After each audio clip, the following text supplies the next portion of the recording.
मौत मरूं, मैं इस तरह की जिंदगी जीना ही नहीं चाहता जो मेरे साथ हुआ है। और जो मैंने इस डिवीजन के 13 एमएनए जो हारे हुए थे, 70 हजार की लीड से हारे हुए थे, उन पे जली मोहरें लगा के हमने इनको दिया कि ये शेरवानियां सलवा के जाके मिनिस्टर बनते फिरें। इतना बड़ा खिलवाड़ हमने किया है। ये फिर वही 1970-71 वाली तरफ हम जा रहे हैं कि मुल्क हमारा कहीं से कहीं जा रहा है और हम यहाँ बैठे क्या कर रहे हैं। यह है कि बंदा फौरी तौर पर उसमें चला जाता है। हो सकता है कि एक जहनी खलजान जो है इस नतीजे पर पहुंचने में मदद देता है कि वो खुदकुशी कर ले। अच्छा, उसकी टेंडेंसी नहीं होती है। अगर कोई टेंडेंसी होती तो अब तक कमिश्नर के ओहदे तक न पहुंची होती। तो इसका मतलब यह है कि टेंडेंसी नहीं है कि। जय हिंद, स्वागत है आपका हमारे चैनल पर एक और लेटेस्ट वीडियो में।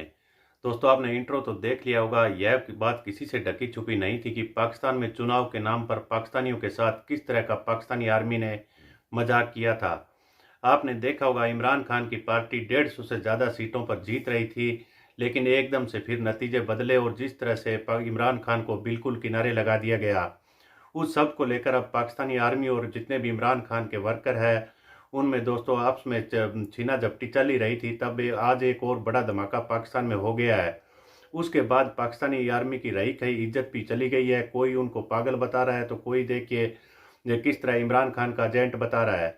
लेकिन रावलपिंडी के दोस्तों मालिक ने बिल्कुल यह खुलकर कहा है कि हमने ऑर्डर मिलने के कारण ही 70 हज़ार वोटों की लीड को बिल्कुल हार में बदल दिया था और यह सब हमने उनके दबाव में आकर किया था। और अब मेरा मन करता है कि मैं सुसाइड कर लूँ या मुझे चौराहे पर ले जाकर कहीं भी फांसी तोड़ दिया जाए। तो दोस्तों, किस तरह से यह बात कहकर खुद को पुलिस के हवाले कर दिया। इसके बाद पाकिस्तान में कल हो सकता है तकड़ी आग मचेगी। तो चलिए हम दिखाते हैं आपको एक बहुत ही बढ़िया और मज़ेदार वीडियो। इससे पहले वीडियो को लाइक कीजिएगा, प्लीज़ आप हमारा चैनल सब्सक्राइब कर लीजिएगा। हम आपके लिए इसी तरह की एक से एक लेटेस्ट वीडियो लेकर आते रहेंगे। ऑलमोस्ट बतौर कमिश्नर रावलपिंडी इंटरिम गवर्नमेंट ने साफ शफाफ इलेक्शन करवाने के लिए तकरीबन 1.25 साल पहले लगाया था, लेकिन मैं इंतहाई अफसोस से कहता हूं कि मैं वो इलेक्शन ठीक नहीं करवा सका और मैं अपने ओहदे से यहां इस्तीफा दे रहा हूं। मैंने जो इस इलेक्शन में गलत काम किया है, रावलपिंडी के 13 एमएनए की सीटें जो हारी हुई लोगों को हमने जितवाया है, लोगों की 70 हज़ार की लीड को हमने उनकी शिकस्त में बदला है और आज भी हमारे लोग बैठ के जेली मोहरें लगा रहे हैं। मैं माजरत चाहता हूं अपने तमाम रिटर्निंग ऑफिसर से जो मेरे मातहत काम कर रहे थे, जो बेचारे रो रहे थे जब मैं उनको कह रहा था कि आप ये काम गलत काम करें और वो नहीं करना चाह रहे थे। मैंने इस मुल्क के या इस डिवीजन के साथ जो गलत काम किया है, मुझे रावलपिंडी के कचहरी चौक में सजाए मौत दी जानी चाहिए और मेरे साथ चीफ इलेक्शन कमिश्नर और चीफ जस्टिस ऑफ पाकिस्तान को भी इसी चौक में सजाए मौत दी जानी चाहिए कि हमने इस मुल्क के साथ जितना बड़ा गलत काम किया है। मैं नहीं चाहता कि मैं 1971 वाली तस्वीर दोबारा देख सकूं। जो काम हमने किया है, मैंने किया है, ये मुझे ज़ेब नहीं देता था। इसी वजह से मैंने अपने ओहदे से, अपनी सर्विस से, सब चीज़ों से इस्तीफ़ा दे दिया है। और मैं जो इतना बड़ा जुर्म किया है, इसके लिए मैं अपने आप को, जो क्राइम मैंने किया है, अपने आप को मैं पुलिस के हवाले करता हूं कि मुझे इसकी भरपूर तरीके से सज़ा दी जानी चाहिए। Thank you very much. आपको किसने कहा था? देखिए, ये गलत काम कौन कर रहा है, कौन करा रहा है, ये कोई छुपी हुई चीज़ नहीं है। मेरे ऊपर सोशल मीडिया का और जो ओवरसीज पाकिस्तानी है उनका इतना प्रेशर था कि मैंने आज सुबह की नमाज के बाद एक दफ़ा मैंने खुदकुशी करने की कोशिश की है, लेकिन फिर मैंने सोचा कि मैंने क्यों ना ये सारी चीज़ें अवाम के पास रखूं, मैं खुद क्यों हराम की मौत मरूं और मैं ये सारी चीज़ें अवाम के सामने क्यों ना रखूं। मैं इस क्रम में से गुजर रहा हूं। मेरी तमाम ब्यूरोक्रेसी से गुजारिश है कि अपने इन सियासी लोगों के लिए जो मुख्तलिफ शेरवानियाँ संवा के मिनिस्टर बनने को फिर रहे हैं, इनके लिए कोई गलत काम ना करें। हम लोग ये काम बर्दाश्त नहीं कर सकते। हसास लोग हैं, बजाय इसके कि हम खुदकुशियाँ करें, हम आइंदा से इस मुल्क के लिए कोई गलत काम ना करें।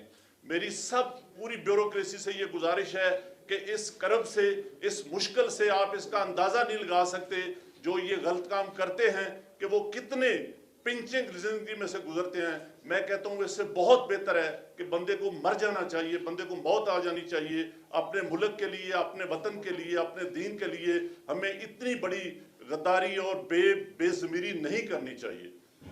साहब ये तो बताइए, अब कुछ हकीकत तो बताइए, कौन किसका प्रेशर था? आप पर प्रेशर डाल रहे थे, ये काम किसने करवाया? कौन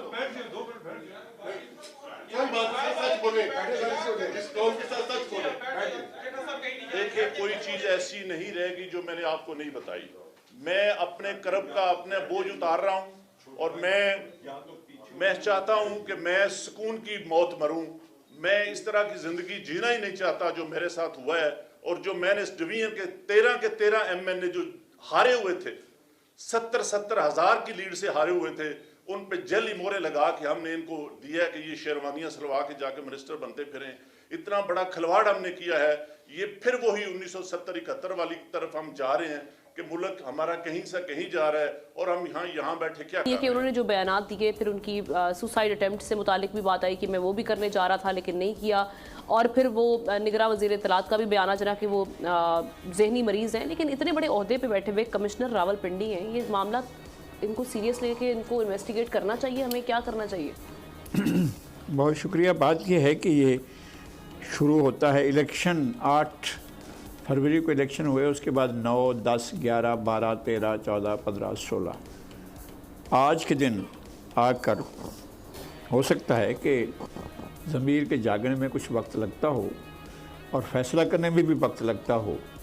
जब ख़ुदकुशी करने वाला शख्स होता है, उसका किसी भी आप मेडिकल डॉक्टर से बात कर लें, किसी नफ्सियाती माहिर से बात कर लें, एक फौरी कोई जज्बा, कोई वाक़या, कोई चीज़ ऐसी होती है जो इंस्टिगेट करती है कि बंदा फौरी तौर पर उसमें चला जाता है। हो सकता है कि एक जहनी खलजान जो है इस नतीजे पर पहुँचने में मदद देता है कि वो ख़ुदकुशी कर ले।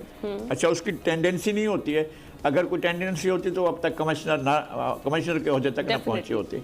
तो इसका मतलब यह है कि टेंडेंसी नहीं है कि वो ख़ुदकुशी की उनकी कोशिश रही हो। तो गोया ऐसी कोई कोशिश नहीं थी। और 6-7 दिनों में तो ये अगर जो पहले दिन खुदकुशी करने का सोच रहे थे तो भी नहीं है। और अपने आप को ज़ाहिर है उन्हें आखिरी दिन तक बाज रखा है सूरत हाल से। 2-3 चीज़ें जो हैं वो बहुत वाज़ेह करनी है, हमें मालूम करना है कि उनकी 8 के बाद 9 से लेकर आज के दिन तक कितने लोगों के साथ ऑफिशियल मीटिंग हुई हैं। उन ऑफिशियल मीटिंग्स की मिनट्स जमा होनी चाहिए कि क्या सूरत हाल हुई है, क्या बातचीत हुई है, क्या गुफ्तगू हुई है और मिनट्स क्या हुई हैं 9 फरवरी की, 10 फरवरी की। और उसके बाद अगर हफ्ता इतवार की छुट्टी हुई है तो उसके बाद मंडे, ट्यूसडे, वेडनेसडे। आज तो हम खड़े हुए हैं हफ्ते के रोज़ पर, तो इन दिनों में उनकी कितनी मीटिंग्स हुई हैं।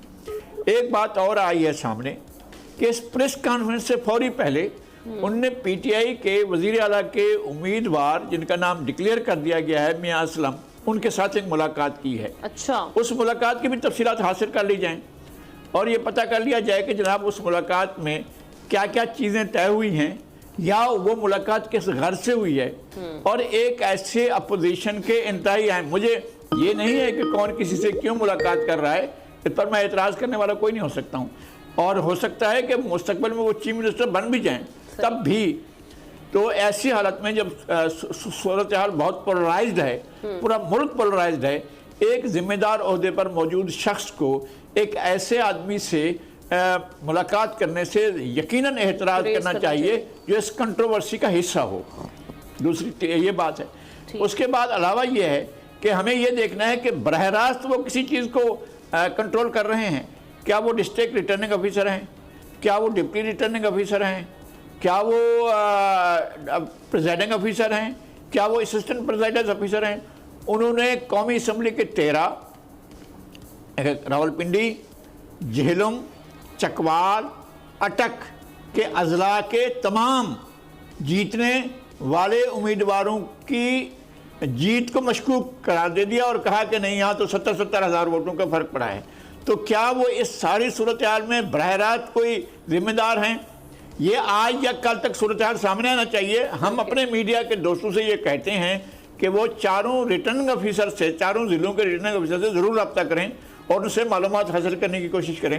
डिप्टी रिटर्निंग ऑफिसर से मुलाकात करें कि क्या ऐसी कोई सूरत हाल थी कि आपको मैनोवर करने का, मैनोपरेट करने का कहा गया हो, ऐसा हुआ है, यानी इस पर भी बात होनी चाहिए। और इसके अलावा फिर ये देखना चाहिए कि क्या ऐसा हुआ है, कौन ऐसे थे जो पिछली मरतबा इलेक्शन में पीटीआई को या नून लीग को हरा कर इलेक्शन में आए थे, तो क्या उनका वोट बैंक बिल्कुल खत्म हो गया था और वो रहे ही नहीं थे और उन्हें हार ही जाना था।